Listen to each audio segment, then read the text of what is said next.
Hello बच्चों, कैसे हैं आप सब। इससे पहले वाले वीडियो में हमने अर्थमेटिक प्रोग्रेशन एपी का जो बेसिक कॉन्सेप्ट था उसको समझा था, और उसके बाद हमने एक्सरसाइज 5.1 का क्वेश्चन नंबर पहले का 2 पार्ट किया था। तो आज के इस वीडियो में हम एक्सरसाइज 5.1 का जो बचा हुआ क्वेश्चन उसको करेंगे एक्सरसाइज 5.1, वो कैसे क्वेश्चन नंबर पहले का 3rd पार्ट। देखिए दिया है कि the cost of digging a well, किसी एक कुएँ को खोदने का जो कॉस्ट है every metre of digging when it cost ₹150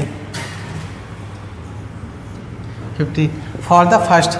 पहला मीटर करने का मतलब ये हुआ कि अगर हम किसी एक कुएं को खुदवा रहे हैं तो जो कुआं खोदा जा रहा है कुएं के 1 मीटर खोदने का जो कॉस्ट है वो कितना है 150 रुपया। मतलब पहले मीटर का अगर आप किसी भी मजदूर को बुला करके कुआं खुदवाओगे तो बोलेगा हमको 1 मीटर खोदने में, 1 मीटर मतलब होता है 3 फीट होता है, ठीक है। तो 1 मीटर कुएं के खोदने का जो कॉस्ट उसने बताया वो कितना बताया 150 रुपये बताया। अब फिर उसके बाद बोला है कि first metre and rises by 50 रुपये फॉर ईच सब सिक्वेंट मीटर। उसके बाद 1 मीटर आपने खुदवाया 150 रुपये दिया, 2 मीटर खुदवाया तो जो दूसरा का मीटर होगा उसमें हमको कितना देना पड़ेगा, बस 50 रुपये देना पड़ेगा, ठीक है। मतलब करने का कि पहले मीटर का 150 और दूसरे मीटर का 150 प्लस 50 200 हो जाएगा। फिर तीसरे मीटर का खुदवाओगे तो 200 प्लस फिर 50 कर देंगे तो क्या मिल जाएगा 250 हो जाएगा। फिर चौथे मीटर का खुदवाएंगे तो 250 प्लस 50 300 मीटर हो जाएगा, ठीक। तो हमको ये बताना है कि ये जो स्टेटमेंट दिया हुआ है ये एक अर्थमेटिक प्रोग्रेशन फॉर्म कर रहा है या नहीं, एपी फॉर्म कर रहा है या नहीं कर रहा है, इसको हमको देखना है, ठीक। तो देखिए लिखेंगे cost of first metre of digging, इसको हमने मान लिया A1 कितना फर्स्ट मीटर का है 150 रुपया है, ठीक। और फिर सेकंड क्या होगा, cost of second metre of digging,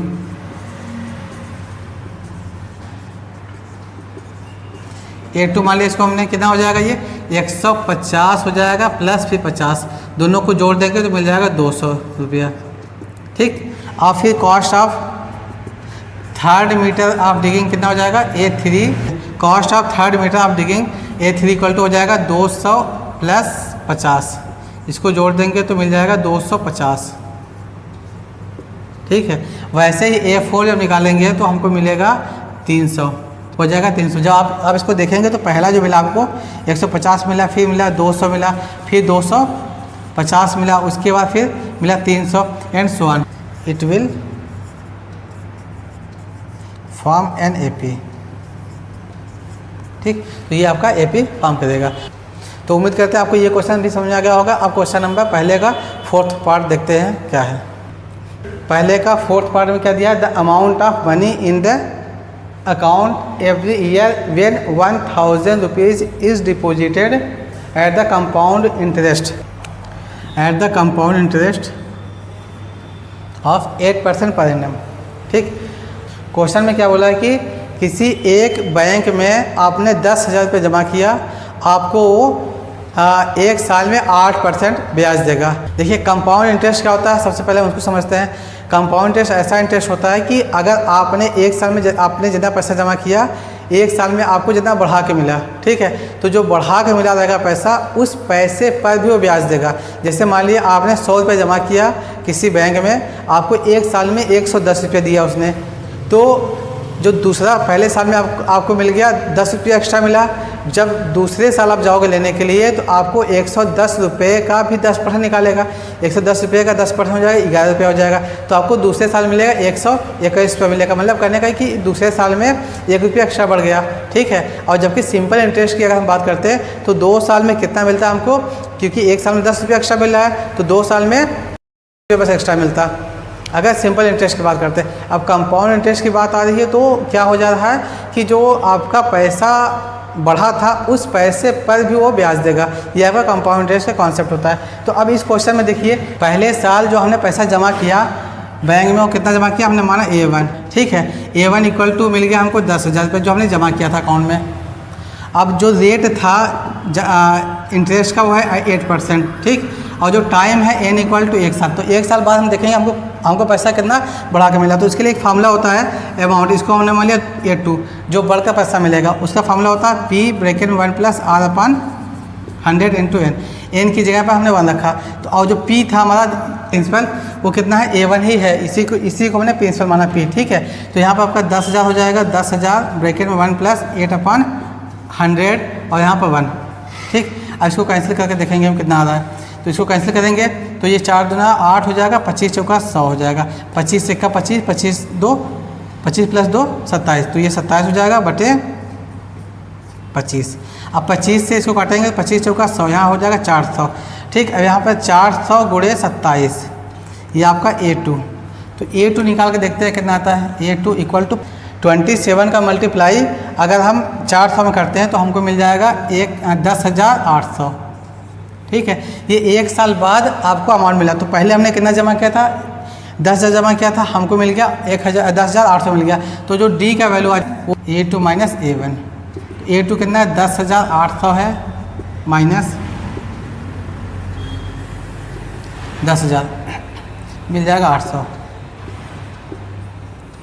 तो पहले साल में जो अमाउंट बढ़ा है वो कितना बढ़ा है, 800 बढ़ा हुआ है। अब फिर हम क्या काम करेंगे, A3 ले लेंगे, मतलब दूसरे साल में कितना मिलेगा हमको। तो जब यहाँ पर जब हम 3 रखेंगे, A3 रखेंगे यहाँ पर, तो यहाँ पर जो होगा वो A2 हो जाएगा 2 साल के लिए, क्योंकि हमने पहला जो माना था उसको A1 मान लिया था स्टार्टिंग वाला, और फिर जो 1 साल बाद जो बढ़कर मिला था उसको हमने A2 माना था। तो जो 2 साल में कितना मिलेगा, हम क्या काम करेंगे यहाँ पर बस n की जगह पर 2 रख देंगे। जब n की जगह पर 2 रखेंगे तो हमको यहाँ पर 27/25 एक और मिल जाएगा, ठीक है, 27/25। अब यहाँ पे 27 है इंटू 27/25, अब 25 से इसको काटेंगे तो ये मिल जाएगा 16 इंटू 27, ठीक। क्योंकि 25 से अगर हम 400 को काटेंगे तो हमको मिलेगा 27, अब पहले से 27 था ही, ठीक। तो यहाँ पर हमको क्या मिल जाएगा, A3 इक्वल टू, अब जब सबका मल्टीप्लाई करके देखेंगे तो हमको मिलेगा 1664 मिल जाएगा, ठीक है। अब जब हमको D निकालना होगा तो करेंगे A3 माइनस A2। अब A3 जो आया है मेरा वो कितना आया है, A3 जो आया 11,664 माइनस 10,800 माइनस 10,800। अब जब दोनों को घटा कर देख रहे हैं कितना आ रहा है, अब जब दोनों को घटा कर देखेंगे तो हमको मिलेगा 864, ठीक। पहले वाले केस में हमको मिला था 800, दूसरे वाले केस में मिला 864। इसका मतलब क्या हो, जो कॉमन डिफरेंस है वो बढ़ रहा है। और हमको पता है कि अगर एक फिक्स अमाउंट होता है तभी हम उसको AP में बोलते हैं। ये AP फॉर्म नहीं करेगा, ठीक है, नॉट फॉर्म एन AP। तो उम्मीद करते हैं आपको ये क्वेश्चन भी समझ आ गया होगा। अब हम क्वेश्चन नंबर 2 देखते हैं। देखिए ये जो क्वेश्चन नंबर 2 है इसमें दिया right first 4 term of the AP। हमको इस AP का 4 टर्म और बताना है। उसमें A और D दिया हुआ है। A का पहले वाले क्वेश्चन में देखिए A इक्वल टू 10 है और D इक्वल टू 10 है। तो हमको पता है A1 जो होता है आपका पहला टर्म होता है A1 equal to A equal to 10 हो गया पहला टर्म। और जो दूसरा टर्म है A2 क्या होता है A प्लस D होता है। अब A की जगह पर 10 है और D की जगह पर भी 10 है, दोनों को जोड़ देंगे हो जाएगा 20 A2, ठीक है। अब A3 निकालेंगे तो क्या मिलेगा हमको A2 प्लस D, ठीक। तो A3 हो जाएगा A2 कितना है 20 है, 20 प्लस D की वैल्यू कितनी है 10 है, जोड़ देंगे तो 30 हो जाएगा। और फिर जो चौथा टर्म है A4 equal to A3 plus D हो जाएगा, ठीक है। तो हम इसको कर सकते हैं 30 प्लस 10 इक्वल टू 40। तो जो चारों टर्म मिला वो कौन कौन सा टर्म मिला, पहला आपका 10 है, फिर 20, फिर 30 है, फिर 40 है एंड सो ऑन। तो ये आपका AP मिल गया। तो उम्मीद करते हैं आपका पहला पार्ट समझ में आ गया होगा। ऐसे ही क्वेश्चन नंबर 2 भी होगा। 2 में देखिए क्या है, A की जगह पर -2 है, -2 में जीरो ऐड करेंगे -2 ही आएगा। तो जो भी टर्म इसमें बनेगा जो 2 वाला पार्ट है इसमें सभी टर्म कितने हो जाएंगे -2 -2 एंड सो ऑन। ये वाला ऐसे हो जाएगा। अब तीसरा वाला भी बिल्कुल ऐसे ही होगा, इसको आप लोग कर लोगे। अब चौथा और पाँचवा मैं बता देता हूँ, ठीक, क्योंकि देखिए इसमें पॉइंट वाला है और इसमें फ्रैक्शन वाला है। तो इन दोनों टर्म को मैं बता देता हूँ। बाकी ये जो 2 वाला टर्म है और ये जो थर्ड वाला है ये आप लोग खुद से कर सकते हो। जो देखिए 4th वाला टर्म है, 4th वाला क्वेश्चन है वो क्या है, A equal to A1 equal to -1 दिया है और जो D का वैल्यू दिया 1/2 दिया है। अब इसमें हमको क्या करना है, हमको निकालना है A2। A2 क्या होगा, A1 प्लस डी हो जाएगा। ठीक, हमने बताया था प्रीसीडिंग में पहले वाले टर्म में ऐड करेंगे तब जाकर नेक्स्ट टर्म आएगा। तो A1 कितना आपका -1 है, प्लस डी कितना 1/2 है। अब इसका एलसीएम ले लेंगे, एलसीएम कितना होगा 2 होगा, 1 से 2 में डिवाइड करेंगे तो 2 बार में जाएगा तो ये -2 हो जाएगा, 2 का मल्टीप्लाई -1 में कर देंगे +1, यहाँ हमको मिल जाएगा -1/2 मिल जाएगा। A2 का जो वैल्यू आ गया वो -1/2 आ गया। अब हमको निकालना है A3। A3 क्या होगा, A2 प्लस डी। A2 -1/2 है प्लस, और D का वैल्यू 1/2। अब ये माइनस प्लस काट करके 0 आ जाएगा, 0। तो A3 वाला जो टर्म है वो 0 है। अब जो A4 वाला टर्म है उसको देखते हैं हम। A4 हो जाएगा आपका A3 प्लस D। अब A3 आपका 0 और D का वैल्यू है 1/2, तो हमको मिल गया 1/2। A4 आ गया 1/2। अब जो बना हुआ AP मेरा वो कैसा है, -1, -1/2, 0, 1/2 एंड सो ऑन। ये आपका AP बन गया। तो उम्मीद करते हैं आपको ये वाला ही पार्ट समझ में आ गया होगा। अब हम जो फिफ्थ वाला है उसको देखते हैं। फिफ्थ में है A equal to A1 equal to -1.25 और जो D का वैल्यू दिया हुआ -0.25। ठीक है, तो हमको A2 निकालना है। तो A2 के लिए हम क्या काम करेंगे, A1 प्लस D। अब A1 है -1.25, अब यहाँ क्या है D प्लस में है, प्लस ये -0.25, -1.25 ये हो जाएगा। अब ये माइनस है और यहाँ पर क्या प्लस है, माइनस हो जाएगा, ये भी 0.25। दोनों को जोड़ देंगे, अधिक पॉइंट के बाद वाले को जोड़ेंगे तो हमको मिल जाएगा -1.50 हो जाएगा, क्योंकि ये क्या 25 50 हो जाएगा, 0.15। ये आपका आ गया A2। ठीक है, अब फिर वैसे क्या करेंगे हम, A3 इक्वल टू करेंगे A2 प्लस D। अब A2 हमको मिला है -1.50 प्लस -0.25, 1.50 -0.25। देखिए जब भी पॉइंट वाला होता है तो हमको पता है पॉइंट के बाद वाले नंबर को पॉइंट के बाद वाले नंबर में ऐड करते हैं। तो यहाँ पर हमको क्या मिल जाएगा, ये 50 है, ये 25, 75 हो जाएगा, ये सॉरी ये माइनस में था, तो ये क्या हो जाएगा -1.75। ये मिल गया आपको A3। अब जब A4 निकालेंगे तो क्या होगा, A4 equal to A3 minus plus D।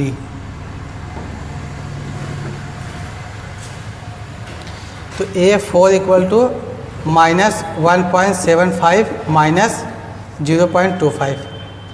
अब इसको ऐड कर देंगे तो हमको मिल जाएगा -1.00, दैट मीन्स -1। अब जो मेरा AP बना हुआ है, जो 4 टर्म है, कौन कौन सा टर्म है, पहला है -1.25 है, और दूसरा -1.50 है, और तीसरा -1.75 है, और जो चौथा -1 एंड सो ऑन।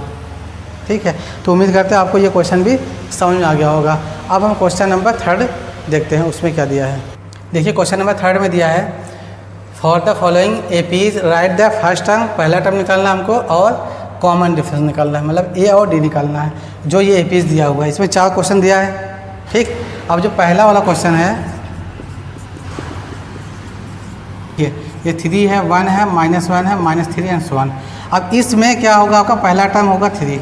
ठीक है, और जो दूसरा टर्म है A2 है 1। हमको पता है कॉमन डिफरेंस क्या होता है, कॉमन डिफरेंस होता है A2 माइनस A1। तो A2 कितना है आपका 1 है, और A1 कितना है 3 है, और 1 में से 3 को घटाएंगे -2 आ जाएगा। ये इसका आंसर हो गया। ठीक है, जो आपका पहला टर्म है वो 3 है, और जो कॉमन डिफरेंस है वो 2 है। ये पहले क्वेश्चन का सॉल्यूशन हो गया। वैसे ही क्वेश्चन नंबर 2 भी आप लोग करोगे, जो सेकंड वाला पार्ट दिया, सेकंड में भी क्या आपका A1 इक्वल टू -5 है, यह फर्स्ट टर्म हो गया। ठीक, अब A2 इसमें दिया है -1, हमको कॉमन डिफरेंस निकालना है। कॉमन डिफरेंस क्या होता है, A2 माइनस A1। तो A2 जो है आपका -1 है, माइनस ये A1 कितना -5 है, तो -1 प्लस 5 हो जाएगा, 4 हो जाएगा। तो कॉमन डिफरेंस सेकंड वाले में आ गया 4। ठीक, तो उम्मीद करते हैं आपको पहला दूसरा क्वेश्चन समझ आ गया होगा। ऐसे क्वेश्चन नंबर 3 भी होगा और क्वेश्चन नंबर 4 भी होगा। ठीक, उसको भी कर देते हैं हम। ठीक, ऐसे ही क्वेश्चन नंबर जो 3 है वो क्या हो जाएगा, 1/3, 5/3, 9/3, 13/3 एंड सो ऑन दिया हुआ है। ठीक है, इसमें जो पहला टर्म होगा 1/3 हो जाएगा, और जो A2 होगा वो 5/3 होगा। ठीक है, हमको कॉमन डिफरेंस निकालना, तो होता क्या A2 माइनस A1, अब A2 आपका है 5/3 है और A1 कितना है 1/3 है। ठीक, दोनों में इसका डिनोमिनेटर सेम है तो 3 हो जाएगा, ये 5 - 1 इसको हटा देंगे तो 4/3 हो जाएगा। ये यही आपका कॉमन डिफरेंस है। तो उम्मीद करते हैं ये सब समझ में आ गया होगा आपको। अब क्वेश्चन नंबर जो 4 बचा होगा थर्ड पार्ट का, इसको आप लोग खुद से कर लोगे, ये भी बिल्कुल ऐसे ही होगा। अब हम क्वेश्चन नंबर 4 देखते हैं उसमें। हाँ देखिए, क्वेश्चन नंबर 4 में दिया है कि which of the following are in AP. जो सीक्वेंस दिया हुआ है, पूछा है कि इसमें कौन कौन से सीक्वेंस एपीज फॉर्म कर रहे हैं। ठीक, अब जो ये सीक्वेंस है ये 15 दिया हुआ, आपके बुक में 15 दिया हुआ, अभी हमने यहाँ पर सिर्फ 5 ही लिया हुआ। इसके बाद इतना करने के बाद फिर हम जो क्वेश्चन बचा हुआ उसको भी करेंगे। ठीक, तो इसमें पूछा है कौन कौन सा ऐसा सीक्वेंस है जो एपी फॉर्म कर रहा है, पहला। दूसरा कि अगर ये एपी फॉर्म कर रहा है, if they form an AP find common difference, हमको कॉमन डिफरेंस निकालना है D, and right 3 more term. और उसके बाद ये जो एपीज है इसमें 1 2 3 4 5 टर्म दिया हुआ है, तो हमको 3 एक्स्ट्रा टर्म और लिखना है अगर ये एपी फॉर्म करेगा तब के लिए बोला ये। तो चलिए ठीक है, तो पहले क्वेश्चन से हम स्टार्ट करते हैं। पहले क्वेश्चन देखते हैं हम। दिया 2 4 6 8 16 एंड so on। पहला जो टर्म है आपका A1 = 4, सॉरी A1 = 2 दिया है। जो दूसरा टर्म है इसमें A2 = 4 दिया है, तो हमको क्या निकालना है कॉमन डिफरेंस। D = क्या होता है A2 - A1। ठीक है, तो यहाँ 4 में से 2 घटा देंगे 2 आ जाएगा। ये आपका पहले के लिए हो गया। अब फिर इसके बाद क्या है A3 देखते हैं हम। A3 = दिया है 6 आपका, तो फिर निकालेंगे D क्या होती है A3 - A2 होता है। तो A3 आपका 6 है और A2 जो है ये 4 है -4 = 2। ये भी सही है, 2 सही हो गया। अब इसके बाद फिर यहाँ इसमें भी देखिए 2 का गैप है और यहाँ पर सीधे क्या हुआ 8 का गैप हो जाएगा। तो ये आपका एपी फॉर्म नहीं करेगा, क्योंकि देखिए पहले में 2 में 2 हमने ऐड कर दिया 4 आ गया, फिर 4 में 2 ऐड कर दिया 6 आ गया, फिर 6 में 2 ऐड कर दिया 8 आ गया, फिर 8 में फिर 8 ऐड करना पड़ेगा। तो इसका मतलब क्या हुआ ये एपी फॉर्म नहीं कर रहा। ठीक, ये 2 तो इक्वल मिल रहा है। देखिए जब भी इस टाइप का क्वेश्चन दे तो आपको जितने भी टर्म्स दिए हुए सब में से घटा करके देखना हमको। बाद वाला टर्म हमको पहले वाले टर्म से घटा कर देखेंगे कि सभी में जो कॉमन डिफरेंस है सेम आ रहा है या नहीं। अगर सब में सेम आएगा तभी हम एपी में बोलेंगे, अगर सब में सेम नहीं आएगा तो एपी नहीं बोलेंगे। ठीक, तो यहाँ पर 2 में तो आ गया। अब फिर अगर हम क्या काम करें A4 मान ले, A4 की जगह पे क्या 8 है, तो हमको निकालना है कॉमन डिफरेंस। तो हो जाएगा A4 - A3। तो A4 है आपका 8 और ये 6 घटा देंगे 2 आ जाएगा। यहाँ पर भी सही है। अब इसके बाद वाला जो टर्म है A5 = 16 दिया हुआ है। अब हमको निकालना है कॉमन डिफरेंस, तो निकालेंगे A5 - A4 16 - 8, ये आपका आ गया 8। ठीक है, अब देखिए 1 2 3 जगह तो इक्वल आया, लेकिन चौथी जगह पर जो D का वैल्यू है वो डिफरेंट आ गया। तो हम बोलेंगे ये जो पहला वाला क्वेश्चन है ये नॉट फॉर्म एन एपी। जब ये एपी फॉर्म नहीं करेगा तो इसका हमको ना ही कॉमन डिफरेंस निकालना है और ना ही इसके 3 और टर्म लिखने हैं। तो उम्मीद करता है आपको ये पहला क्वेश्चन समझ में आ गया होगा। अब क्वेश्चन नंबर 2 देखते हैं।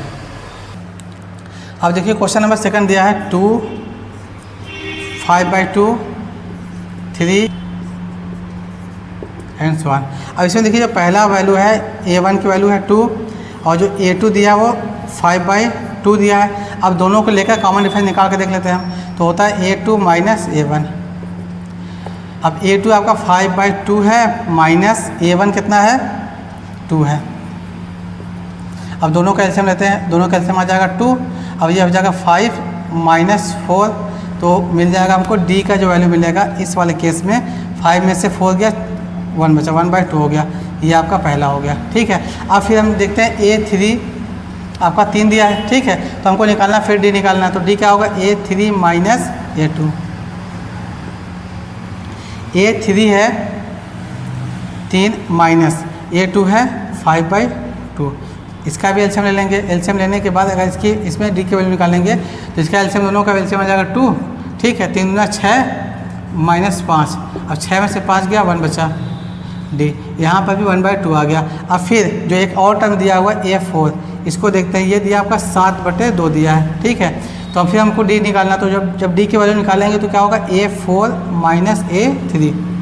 अब A4 है 7/2 माइनस A3 है 3। नीचे 1 लगा करके इसका भी एलसीएम ले लेंगे हम, तो इसका भी एलसीएम आ जाएगा 2 आ जाएगा एलसीएम। तो अब जब 2 आ जाएगा तो ये 7 माइनस 6 1/2, ये भी सेम आया। तो आप देख रहे हो कि सभी में डी की जो वैल्यू आ गई, तीनों जितना टर्म दिया था सब टर्म में हमने घटा कर देखा तो सब में डी का वैल्यू सेम आया। तो इसका मतलब क्या हुआ, ये जो सेकंड वाला क्वेश्चन ये एपी फॉर्म कर रहा है, ठीक, फॉर्म एन एपी। अब ये एपी फॉर्म कर रहा है, जब ये एपी फॉर्म कर रहा है तो इसका क्या बोला, find the common difference. Common difference तो मिल गया हमको, डी है तो इसमें बोलोगे common difference D equal to 1/2 हो गया, ठीक है। अब 3 अलग से और टर्म इसमें बढ़ाना है हमको, तो अब जो तीनों टर्म बढ़ाना उसको हम देखते हैं। अब देखिए इसमें कितना 4 टर्म दिया हुआ है, तो अब जब 5वां टर्म निकालना होगा A5, तो क्या हो जाएगा A4 प्लस कॉमन डिफरेंस, ठीक। A4 आपका 7/2 है, कॉमन डिफरेंस 1/2 है। अब दोनों का एलसीएम तो सेम ही होगा, तो ये 2 आ जाएगा, ये 7 + 1, ठीक। अब जो A5 वाला टर्म मिलेगा 8/2, काट देंगे इसको, 4 मिल जाएगा, ठीक। A5 का जो वैल्यू आ जाएगा वो 4 आ जाएगा। इसका मतलब ये हुआ कि इसके बाद वाला जो टर्म होगा वो 4 हो जाएगा, ठीक है। अब हमको क्या करना है, फिर A6 निकालना है। A6 देखते हैं क्या होगा। A6 में हम लिखेंगे A5 प्लस D। अब A5 हमको मिला कितना, 4 प्लस 1/2, इसके नीचे 1 लगा के इसका बेस लेंगे तो 4 × 8 = 9, ये मिल जाएगा 9/2। तो A6 का जो 9/2, तो A6 का जो वैल्यू आ गया वो 9/2 आ गया। तो जो इसके बाद वाला जो टर्म होगा वो 9/2 हो जाएगा, ठीक। अब फिर हमको कितना टर्म बोला है, 3 टर्म बोला है, तो हमको एक टर्म और लेना होगा। A7 इक्वल टू A7 होगा A6 प्लस D। अब जो A6 है उसको देखेंगे, A6 है आपका 9/2 है प्लस 1/2, दोनों का एलसीएम तो सेम होगा, 9 × 1 = 10, 10/2, इसको कैंसिल कर देंगे तो 5 हो जाएगा ये। तो A7 वाला जो टर्म वो कितना है, 5 है, तो इसके बाद वाला जो टर्म होगा वो 5 होगा। तो ये तीनों टर्म आपके एक्स्ट्रा बढ़ गए इस एपी में। तो उम्मीद करते हैं आपको ये जो क्वेश्चन नंबर 2 है, 4th वाले क्वेश्चन का सेकंड पार्ट है, वो भी आपको समझ में आ गया होगा। अब हम क्वेश्चन नंबर 5th लेते हैं, क्योंकि देखिए क्वेश्चन नंबर 3rd भी बिल्कुल वैसे ही आप लोग कर लोगे, और क्वेश्चन नंबर 4th वाला भी कर सकते हो आप लोग। अब मैं क्वेश्चन नंबर 5 देखता हूँ इसमें, ठीक। अब देखिए 5th में क्या दिया, 3 दिया, 3 प्लस 7 दिया, तो इसमें जो पहला टर्म होगा 3 हो जाएगा, और A2 जो होगा ये आपका 3 + √2 हो जाएगा, ठीक है। हमको क्या क्या निकालना, D निकालना। D क्या होता है, A2 - A1 होता है। अब A2 की जगह पर दिया 3 + √2 माइनस A1 की जगह 3 दिया है, ये माइनस में ये प्लस में ये कट जाएगा, तो जो कॉमन डिफरेंस आ जाएगा वो √2 आ जाएगा। ये पहला हो गया कॉमन डिफरेंस। अब फिर क्या करना है हमको, जितने टर्म दिए सबके लिए करना होता है। तो A3 जो है आपका, ये आपका A1 है, ये A2 है, ये A3 है, ये A4 है, ठीक है। तो A3 आपका 3 + 2√2। फिर कॉमन डिफरेंस निकाल के देखते हैं, तो A3 - A2। अब A3 जो है आपका A3 जो आया है, A3 जो है 3 + 2√2 है माइनस, और A2 जो है वो कितना है, 3 + √2। अब इसमें से ब्रैकेट हटाएंगे तो क्या मिलेगा हमको, पहला 3 + 2√2 है माइनस, ये आपका 3 हो जाएगा, ये -√2 हो जाएगा, ठीक। अब देखिए ये आपका प्लस में है और ये माइनस में, दोनों कट जाएगा तो हमको मिल जाएगा इधर 0 हो जाएगा। अब यहाँ पर देखिए 2√2 है और यहाँ पर √2 है, तो उसको घटाएंगे तो √2 मिल जाएगा। तो दूसरा वाला भी कॉमन डिफरेंस सेम आ गया। अब जो A4 है वो कितना दिया है, A4 देखिए, A4 दिया है आपका 3 + 3√2 ये दिया है। तो फिर कॉमन डिफरेंस निकालेंगे तो A4 - A3, ये क्या हो जाएगा, D = A4 की जगह पर लिखेंगे 3 + 3√2 माइनस, अब A3 की जगह पर लिखेंगे 3 - 2√2। अब ये ऐसे कैंसिल आउट हो गया, 3√2 है, 3 है और ये 2√3, इसको भी घटा कर देखेंगे तो D का वैल्यू, इसमें आप देखोगे हर जगह जो D का वैल्यू कॉमन डिफरेंस आ रहा है वो √2 आ रहा है। तो इसका मतलब क्या हुआ, ये जो कोई क्वेश्चन है ये AP फॉर्म करेगा, फॉर्म एन AP, ये भी फॉर्म करेगा। जब AP फॉर्म कर रहा है तो हमको क्या करना है कि इसका 3 टर्म और लिखना है, उसको भी लिखते हैं हम यहाँ पर। हाँ देखिए इसमें A1 आपका ये है, A2 ये है, ये A3 है और A4, हम A4 + D। अब A4 वाला जो टर्म है आपका 3 + 3√2 है, अब प्लस D का वैल्यू आया है √2, इसको D का जो वैल्यू आया है वो √2 आया हुआ है। तो अब इसको जोड़ देंगे तो 3 + 4√2 हो जाएगा। तो इसके बाद वाला जो टर्म होगा 3 + 4√5 हो जाएगा। ठीक है, अब फिर इसके बाद वाला जो टर्म होगा 3 + 5√2 हो जाएगा। फिर इसके बाद वाला टर्म 3 + 6√2 हो जाएगा एंड सो ऑन। तो ये भी टर्म ऐसे ही हो जाएंगे। तो उम्मीद करता है आपको ये वाला भी क्वेश्चन समझ आ गया होगा। अब जो क्वेश्चन बचा हुआ उस क्वेश्चन को यहाँ पर लिखते हैं। तो देखिए फोर्थ वाले में टोटल 15 पार्ट था, 5 पार्ट हमने किया। अब जो बचा हुआ 10 पार्ट है उसको हमने यहाँ पर लिखा। अब देखिए इस वाले क्वेश्चन में देखिए आपका A1 है 0.2, A1 है 0.22। ठीक है, A3 इसको अगर आप वैसे ही करोगे A1 = ये है, A2 इतना दिया हुआ है 0.22 दिया, माइनस करके देखेंगे फिर करेंगे तो ये आपका AP फॉर्म नहीं करेगा।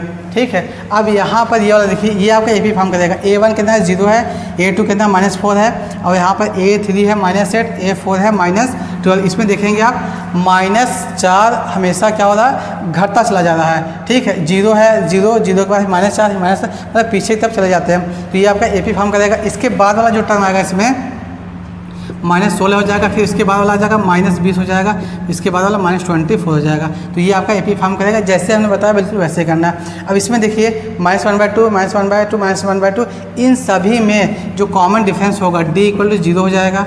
ठीक, अब जब सभी में 0 ऐड करोगे तो हमेशा वही टर्म आता चला जाएगा। तो इसके जो नेक्स्ट जो 3 टर्म्स होंगे वो कौन होंगे, -1/2, -1/2 और -1/2। इसके भी -1/2, -1/2, -1/2 ही टर्म हो जाएंगे। ठीक है, ये भी आपका ये AP फॉर्म करेगा, ये AP फॉर्म करेगा, ये AP फॉर्म नहीं करेगा। क्वेश्चन नंबर 9 में A1 है 1 और A2 है आपका 9। तो अगर हम कॉमन डिफरेंस निकालें तो A2 - A1 होता है, तो 3 - 1 = 2 हो गया पहले केस के लिए। अब फिर A3 दिया हुआ आपका 9 दिया है, तो फिर अगर निकालेंगे डिफरेंस निकालेंगे, अगर फिर कॉमन डिफरेंस निकालेंगे तो हमको क्या मिलेगा, A3 - A2, तो आपका 9 - 3 हो जाएगा 6। ठीक, अब देखिए इन दोनों में ये और ये दोनों डिफरेंट हो गया, तो ये वाला जो क्वेश्चन है 9th वाला ये AP फॉर्म नहीं करेगा। ठीक, अब इसके बाद जो बचा हुआ देखिए यहाँ पर क्या A है 2A, 3A, 4A, सब में आप देखोगे A का डिफरेंस आ रहा है, तो इसका कॉमन डिफरेंस जो हो जाएगा ये हो जाएगा A।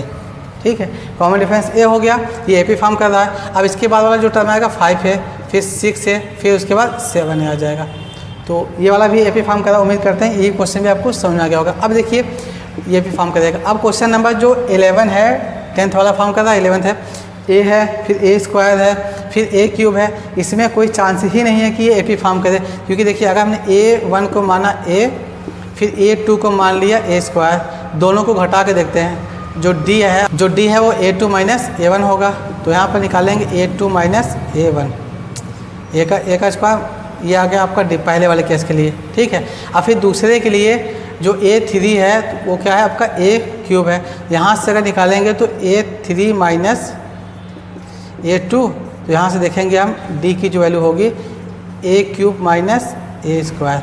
अब देखिए दोनों तो सेम तो होगा नहीं, तो ये वाला भी आपका AP फॉर्म नहीं करेगा। ठीक, क्योंकि अगर हम A की जगह पर 1, 2 कोई भी नंबर रखेंगे तो जाहिर सी बात है, अगर हमने A की जगह पर 2 रखा तो ये हो जाएगा 2 हो जाएगा, ये 2 का स्क्वायर 4 हो जाएगा, फिर ये 2 का क्यूब 8 हो जाएगा, फिर ये 2 का पावर 4 16 हो जाएगा। तो देखेंगे आप ये AP फॉर्म नहीं कर रहा, ये AP फॉर्म नहीं कर रहा।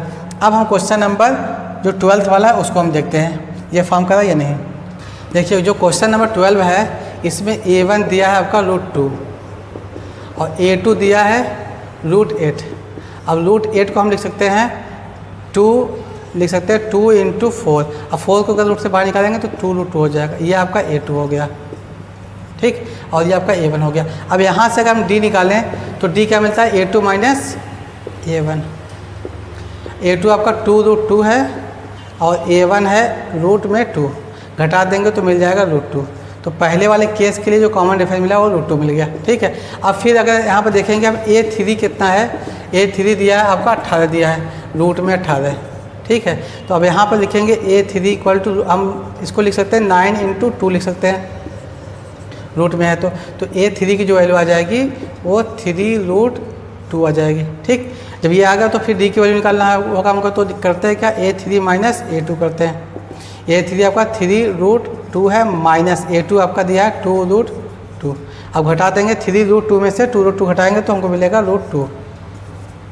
इस वाले केस में भी हमको √2 मिल गया दोनों में। अब जो बचा हुआ एक टर्म है ये आपका 32 है। 32 को भी हम करके देख लेते हैं। A4 जो है आपका ये रूट में 32 है अब 32 को करेंगे तो ये मिल जाएगा 16 इंटू 2 मिल जाएगा 16 गुणे 2। 16 को बाहर निकालेंगे तो 4√2 हो जाएगा A4। ठीक, A4 मिल गया। अब हमको कॉमन डिफरेंस निकालना तो क्या करेंगे A4 माइनस A3। अब A4 आपका 4√2 है माइनस A3 क्या है 3√2 है। इसको घटा के देखेंगे तो मिल जाएगा √2। तो आपने देखा इसमें हर एक केस में जो √2 है यही इसका कॉमन डिफरेंस है। इसका मतलब क्या हुआ, ये वाला जो क्वेश्चन नंबर 12 ये AP फॉर्म कर रहा है। अब हम क्या काम करेंगे, इसके 3 और टर्म को ऐड करेंगे। अब 3 टर्म को और ऐड करने का मतलब ये हुआ कि जैसे जो A4 आया आपका 4√2 आया और कॉमन डिफरेंस √2 आया, तो इसमें हम निकालेंगे। अगर हम A5 निकालें, A5 क्या हो जाएगा आपका A4 प्लस D। अब A4 है 4√2 है प्लस D, ये मिल जाएगा 5√2। तो जो नेक्स्ट टर्म इसका आएगा ये आ जाएगा 5√2। फिर उसके बाद वाला जो टर्म होगा वो 6√2 हो जाएगा। फिर उसके बाद वाला टर्म 7√2 हो जाएगा। ठीक है, तो उम्मीद करते हैं आपको ये वाला भी क्वेश्चन समझ में आ गया होगा। अब हम क्वेश्चन नंबर 13 को देखते हैं। अब 13 में क्या दिया हुआ, सबसे पहले उसको लिखते हैं हम। देखिए क्या दिया है आपका, A1 दिया है रूट में 3 और A2 दिया हुआ है रूट में 6। ठीक, तो अगर कॉमन डिफरेंस निकालेंगे तो मिल जाएगा हमको √6 माइनस √3। ये तो घटेगा ही नहीं। ठीक, या फिर हम इसको लिख सकते हैं 2 इंटू रूट में माइनस √3। अब दोनों में से √3 कॉमन है तो कॉमन ले लेंगे तो मिलेगा क्या √2 माइनस 1 मिल जाएगा। ये आपका कॉमन डिफरेंस पहले के लिए हो गया। अब फिर दूसरे के लिए देखते हैं। फिर A3 का जो वैल्यू दिया है इसमें कितना है, रूट में 9 है, रूट में 9 है। ठीक, अब हमको D निकालना है तो D के लिए क्या करेंगे, A3 माइनस A2। अब जो A3 है वो कितना है, रूट में 9 है माइनस A2 आपका रूट में 6 है। तो हम इसको लिख सकते हैं 9 को 3 इंटू 3 लिख सकते हैं और इसको लिख सकते हैं अंडर रूट में 2 इंटू 3। अब देखिए रूट में 3 यहाँ पर भी, रूट में 3 यहाँ पर भी, दोनों में से अगर हम कॉमन ले लें तो हमको क्या मिल जाएगा, √3 अगर हमने कॉमन ले लिया मिलेगा क्या, √3 मिल जाएगा माइनस यहाँ मिल जाएगा √2। अब देखिए इस वाले केस में, पहले वाले केस में √2 माइनस 1 मिला है और दूसरे वाले में √3 माइनस √2 मिला हुआ है। दोनों मैच नहीं कर रहा, दोनों इक्वल नहीं है। इसका मतलब क्या हुआ, ये वाला जो क्वेश्चन नंबर 12 है ये भी AP फॉर्म नहीं कर रहा है। ठीक है, ये हो गया।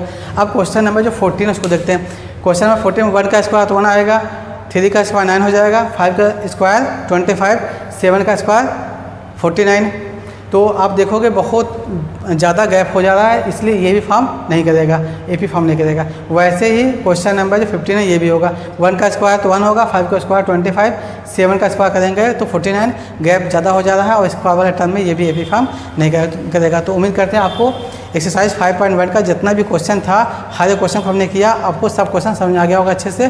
तो अब मिलते हैं हम नेक्स्ट वीडियो में एक्सरसाइज 5.2 को लेकर के। Bye bye, take care. अगर आप लोग मेरे चैनल पर नए हैं तो प्लीज़ मेरे चैनल को सब्सक्राइब करिए, वीडियो को लाइक करिए, शेयर करिए।